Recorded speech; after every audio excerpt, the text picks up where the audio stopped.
کہ ایمان والوں کے لیے جمعہ کی اذان کے بعد کسی بھی اور قسم کی مشغولیت اختیار کرنا درست نہیں، اور ہر عاقل بالغ کو جمعے کی نماز کے لیے دوڑ پڑنا چاہیے، کیونکہ جمعہ ہر مسلمان پر فرض ہے۔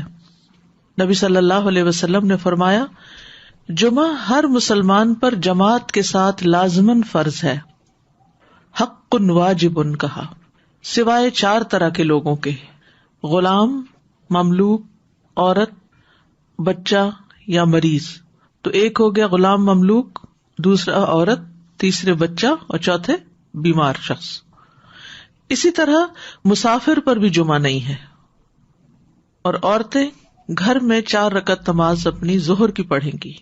گھر میں جمعہ نہیں ہوتا، جمعہ جمع ہو کر ہی ہوتا ہے، مسجد میں ہوتا ہے، اور بڑی مسجد میں ہوتا ہے۔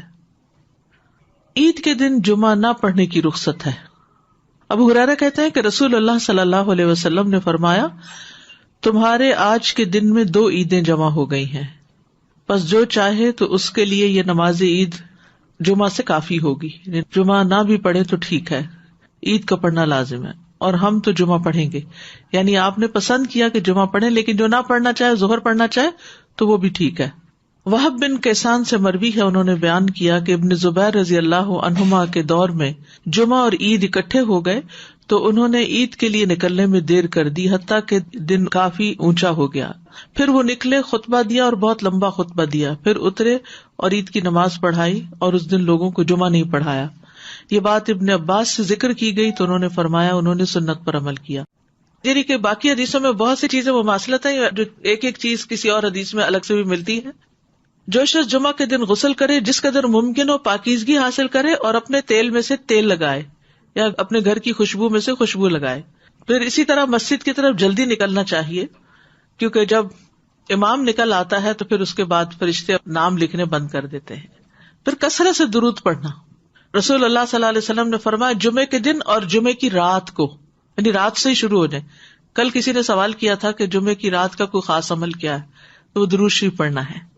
تو جمعے کی رات کو کثرت سے مجھ پر درود پڑھا کرو، پس جو آدمی مجھ پر 1 دفعہ درود بھیجے گا، اللہ اس پر 10 رحمتیں نازل کرے گا۔ اوس بن اوس روایت کرتے ہیں کہ رسول اللہ صلی اللہ علیہ وسلم نے فرمایا، بے شک تمہارے افضل دنوں میں سے جمعے کا دن ہے، اسی دن آدم علیہ السلام پیدا کیے گئے، اسی دن ان کی روح قبض کی گئی، اسی دن سور پھونکا جائے گا، اسی دن لوگ بے ہوش ہوں گے، اس لیے اس دن مجھ پر کثرت سے درود بھیجا کرو، کیونکہ درود مجھ پر پیش کیا جاتا ہے۔ یعنی یہ ایک اسپیشل ڈے ہے، اور اس میں اسپیشل کرنے کا کام کیا ہے کہ رسول اللہ صلی اللہ علیہ وسلم کو درود کا تحفہ بھیجا جائے۔ پھر سورۃ الکہف پڑھنا۔ نبی صلی اللہ علیہ وسلم نے فرمایا، جو جمعہ کے دن، رات کی بات نہیں، دن کی بات، من قرأ سورۃ الکہف فی یوم الجمعۃ، تو اس کے لیے دوسرے جمعے تک نور روشن رہتا ہے۔ اور پھر کیا کرو، وذروا البیع، خرید و فروخت چھوڑ دو، ذالکم خیر لکم، یہ تمہارے لیے زیادہ بہتر ہے، ان کنتم تعلمون، اگر تم علم رکھتے ہو، جانتے ہو۔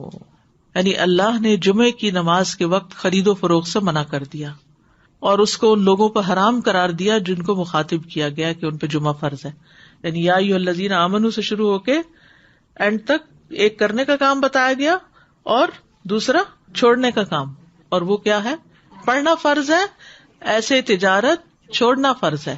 ٹھیک ہے، یعنی جب اذان ہو جائے تو خرید و فروخت ترک کر دو، اور اللہ کے ذکر یعنی نماز کے لیے جلدی کرو۔ یعنی اگر کوئی سودا طے بھی پا رہا ہے تو بس وہیں ٹھپ کر دو۔ آپ نے یہ ایکسپیرینس کیا ہوگا سعودی عرب میں کہ بعض اوقات یہ ہوتا ہے کہ صرف پیسے دینے والے رہ جاتے ہیں، آپ نے ساری چیز بھاؤ کر لیا، چیز لے لی، پیک کر لی، رکھ لی، اور ابھی پیسے دینے ادھر سے اذان ہوئی، وہ کہتے بس چھوڑ دو، چیز بھی چھوڑ دو، نہیں چاہیے پیسے، نکل پڑتے ہیں۔ یعنی جو بہت پرٹیکولر ہے، یعنی اس درجے کا حکم ہے کہ اس وقت کام چھوڑ دو، انسٹنٹ اسٹاپ۔ وذروا البیع، یہ بھی فرض کے درجے میں ہے۔ تو اسی وجہ سے علماء کا اتفاق ہے کہ دوسری اذان کے بعد خرید و فروخت حرام ہے۔ اصل میں یہاں تو ہمارے ہاں مسجدوں میں ایک ہی اذان ہوتی ہے، لیکن جیسے اگر سعودی عرب میں آپ نے کبھی حرم میں جمعہ پڑھا ہو تو آپ نے دیکھا ہوگا کہ وہ ایک اذان ذرا آدھا گھنٹہ یا کچھ پہلے دے دیتے، وہ صرف ایک انفارم کرنے کے لیے کہ لوگ تیاری شروع کر دیں، لیکن جو ہی پھر امام بیٹھتا ہے اور اذان شروع ہوتی ہے تو اس کے بعد پھر کوئی خرید و فروخت نہیں، امیڈیٹ پہلے والی ہے۔ اس میں یہ کہ بعض علماء کا خیال ہے کہ یہ زوال کے بعد سے نماز جمعہ کے فارغ ہونے تک ہے، یعنی جو ہی سورج ڈھل جائے تو شروع ہو جاتا ہے خرید و فروخت بند. کچھ کہتے ہیں خطبے کی اذان سے نماز تک ہے. بہرحال جمعہ کے دن خرید و فروخت یعنی صبح میں کر سکتے ہیں، اس کے بعد بھی کر سکتے ہیں، لیکن اس پیریڈ میں نہیں کر سکتے. تو احتیاط یہی ہے کہ زوال کے بعد سے روک دیا جائے. بعض اوقات یہ ہوتا ہے کہ خرید و فروخت تو نہیں ہوتی لیکن جاب ہوتی ہے.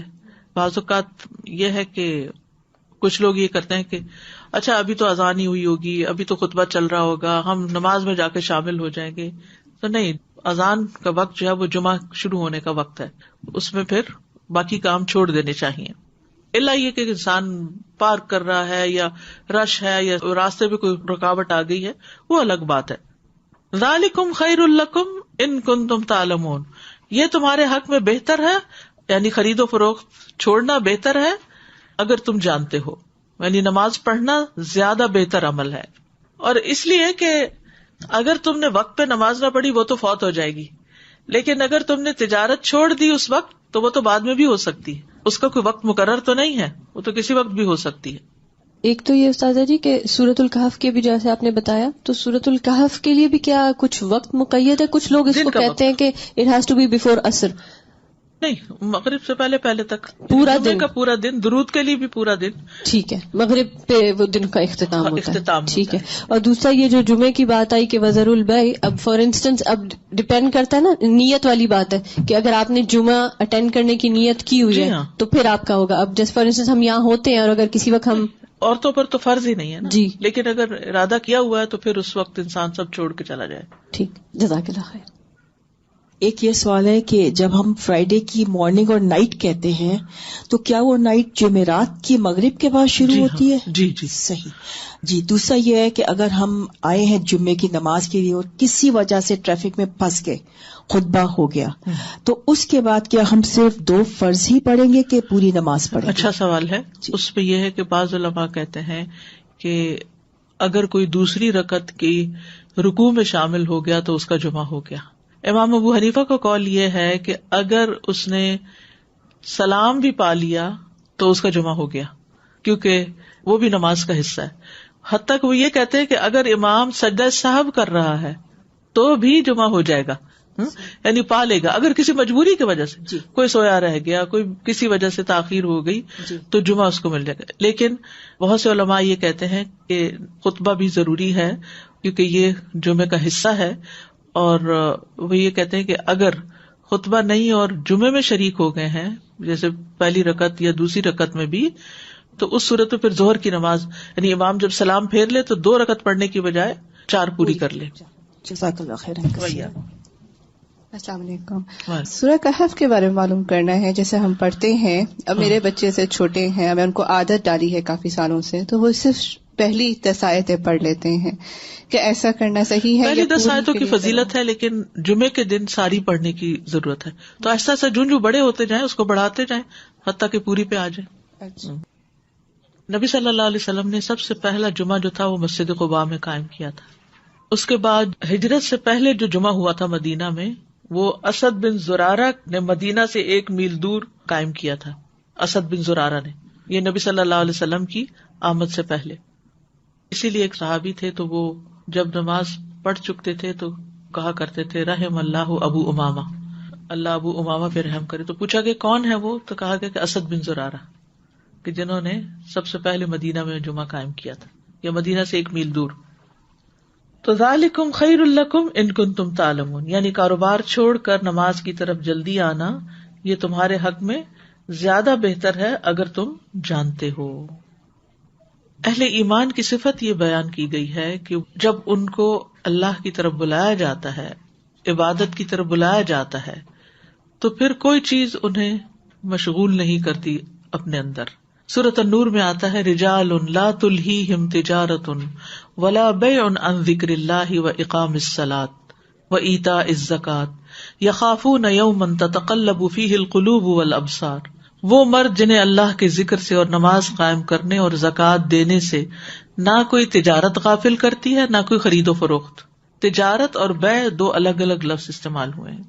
وہ اس دن سے ڈرتے ہیں جس میں دل اور آنکھیں الٹ جائیں گی.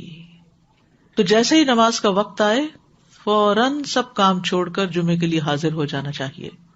نہ صرف یہ کہ جمعے کے لیے، باقی نمازوں کے لیے بھی نبی صلی اللہ علیہ وسلم کا طریقہ یہی تھا. اسود سے مروی ہے، وہ کہتے ہیں میں نے عائشہ رضی اللہ عنہا سے پوچھا کہ نبی صلی اللہ علیہ وسلم اپنے گھر میں کیا کرتے تھے. انہوں نے کہا آپ اپنے گھر کے کام کاج یعنی گھر والوں کی خدمت میں ہوتے تھے. جب نماز کا وقت ہوتا تو سب کچھ چھوڑ کر مسجد چلے جاتے تھے، کام چھوڑ دیتے تھے. تو بات یہ ہے کہ انسان بیک وقت دو تقاضوں کے بیچ میں ہوتا ہے، دو چیزوں کے بیچ میں.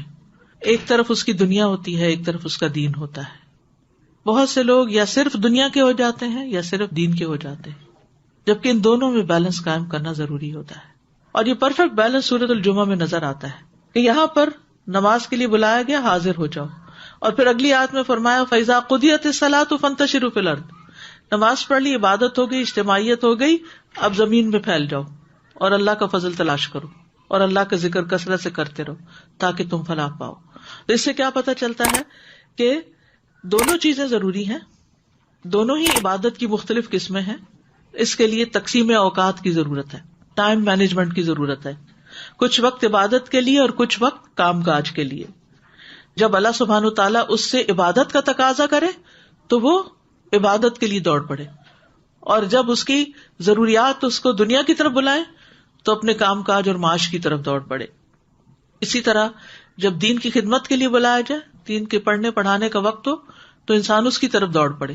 اور جب بچے اور شوہر اور گھر والے ہمارے محتاج ہوں کھانے پینے کی اور ضروریات پوری کرنے کے، تو ان ضروریات کو بھی عبادت سمجھ کر پورا کیا جائے. تو اس طرح ایک حسین امتزاج قائم ہو جاتا ہے دین اور دنیا کے درمیان. یعنی نہ تو ہمارے سے یہ تقاضا کیا گیا کہ ہم دنیا چھوڑ دیں اور راہب بن جائیں، اور نہ ہی ہم سے یہ کہا گیا ہے کہ ہم سارے کا سارا وقت صرف عبادت میں ہی گزارے.